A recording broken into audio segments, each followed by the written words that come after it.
It was a great win, and I had a lot of respect for this team because I saw them play earlier in the season. They lost 7 games, but they've been in every game. And I watched them at Auburn. It was like these guys, once they get rolling, they're pretty good. And credit to them, they were ready to play tonight. And Sorrell Smith comes in the game, hits 16 points in the first half, and we go into the half tied. I feel like this is something that we needed. It's a blessing in disguise for us, the first conference game, to let us know this is what it's going to be. No matter if anybody else around the country respects our conference, I have a ton of respect for it. Penny, last time you talked about raising intensity, when you guys got down 10 points the second time, it seemed like you guys raised your intensity a different level to bring it up, to bring it home. Championship intensity when it looked like we were going to lose. Early in the game, you can come back from that. But late in the game, can you stay calm enough under the pressure? And I told them the best players stay firm and they stay calm in chaos. Don't panic. And there was plenty enough time for me in my mind for us to still win the game. And we had to do some things. We had to turn the defense up. We had to stop fouling Tyler. We had to take those guys out of the game, and we did. Just seems like you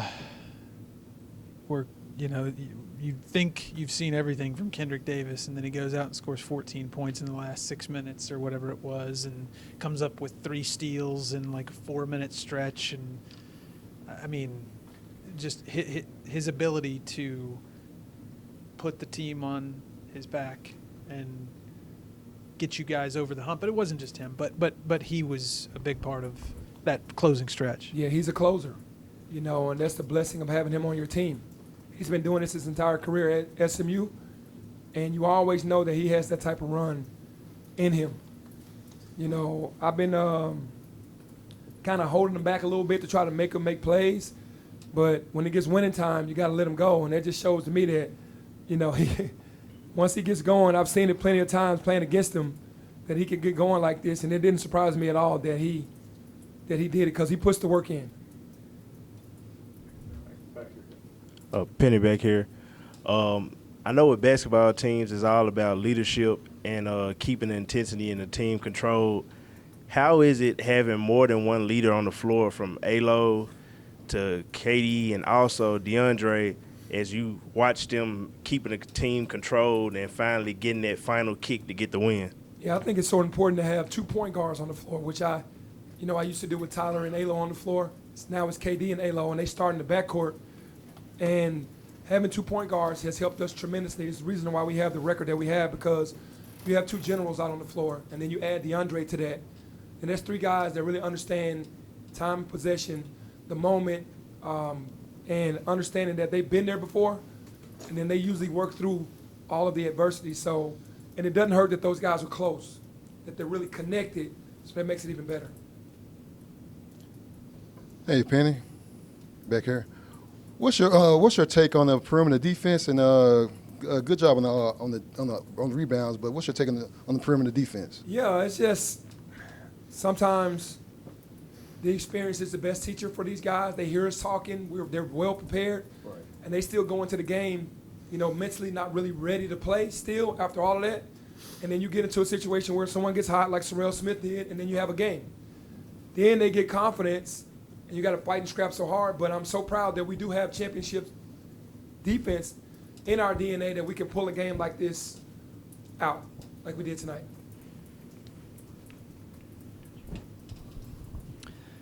Penny, having seen firsthand, obviously, what Tyler can do, him being in your program, how much easier did that make it for you to contain him for the first, 26 minutes he was held scoreless? And what changed in the last 14 where he went bonkers? Well, obviously, Alo knows him really well, and we did a great job on the pick and rolls in the first half and didn't give him any air. He got loose in the end when he shook Alo off, and then got Elijah, who doesn't know him, Keontae, who doesn't know him. Dre fouled him one time, and he's not missing any free. He missed one, but he's not missing free throws. But Alo knows how Tyler plays. We've been playing against him since we were young. That's what happened, though. The guys that knew him best, he did a great job of relocating and getting another guy on him. And I've always said he's a weapon. He's going to make you pay. And he started getting to the basket and we bailed him out with fouls, and he made his free throws. Penny, all your starters had double digits. It seems like, you said we'll know when the offense is clicking. It seems like the offense still was flowing much better, even if it was more fluid. And talk about the defensive play of KO protecting the rim. Yeah, I think that, when we're sharing the basketball, we're one of the best teams in the country. 22 assists, 20 is usually our mark. When we're sharing the basketball, then we're pretty daggone good. And, KO, that's what he does. He protects the rim. In the minutes that he plays 5 minutes, he's going to have a block. If he plays 9 minutes, he's going to have 2 or 3 blocks. So that's what he does, man. He's improving every game. You said that you looking at this game like a blessing in disguise, or like a blessing period. Right. At what point did it become that? I guess when the clock we secured the win. Yeah. At that point, I'm sorry for interrupting if you're going to finish. Well, I was just saying, what was it before that? Before that, it was like, okay, let's see what we're made of. This is the first real adversity that we've had, especially at home. And I wanted to see what the guys were going to do, and they responded. Penny, along those same lines, coming back from 10 down with 9-10 minutes to go, as a blessing, like, what do you hope this teaches this team and shows this team moving forward? I hope that it shows that you should come out. The way you played the last 4 minutes is the way you should come out. We get to that level, we'll be very scary.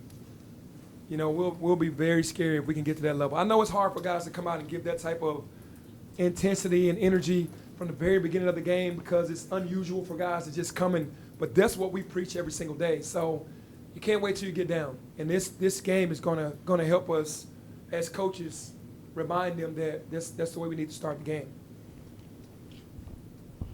Penny, you touched on it earlier just now, and you talked about it last game, but before it's been the opposite, right? Like, your team will come out with high intensity and then it kind of dies down in the second half. What did you and your staff do, like, leading up to this week to kind of get that energy up in the second half? Because y'all's point differential was, I think, by like 6 or 7, down in the second half compared to first. Right.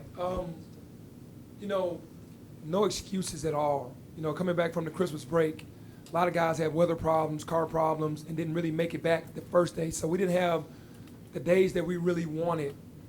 Like, we missed the day and had to go to the next day. And then the next day we couldn't really run them because they had been off for 4 days. So, you got to give, tip your hat to Coach Gregory in South Florida.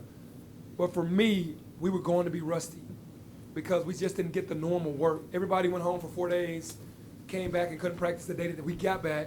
And then the next day we couldn't go as hard. And then we really had a day and a half to really try to get some type of conditioning in.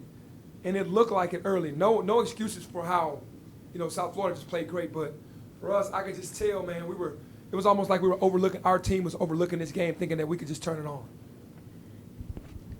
Penny, there in the second half, did any part of you kind of get lost in the drama, like Tyler's dropping in threes from the logo and scoring 14, 18? This is what he does, man. I expected all of that tonight. There's nothing that he does surprises me because I've watched it since he was in like 2nd, 3rd grade. So I know who he is. It's just, again, it's teaching the other guys that didn't know him or have to be. Like, Alex Lomax is our lockdown defender. When he's not on, guys, we have to be, as a group, understanding who we're guarding. And when Tyler did that, okay. I was okay with the 3. I just wasn't okay with the fouls in the paint. Coach in the back, I got a 2-parter for you. You're going to be at Tulane on Sunday. What can you tell us about that program, the challenges they present, and do you have any New Year's resolutions? I guess, Tulane, we already know what Coach Hunter does. He's going to play zone. He's changed his offense up for the better, where they play a 5-out set, which makes it way more difficult. We went there last year undermanned, and they beat us up pretty good. And we got to do a better job going on the road because they're a strong team.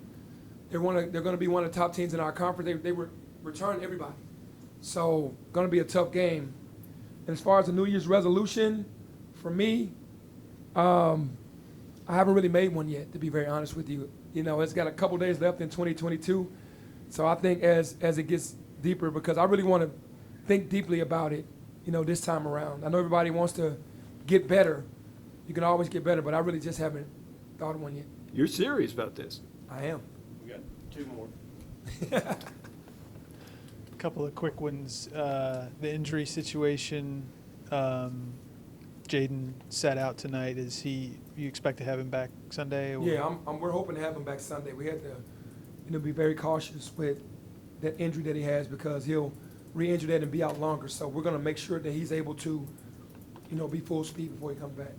Malcolm is just still wait and see. Yeah, Malcolm's still limping a little bit, so that was a bad sprain that he had. So we really don't know. It's on his. It's on him.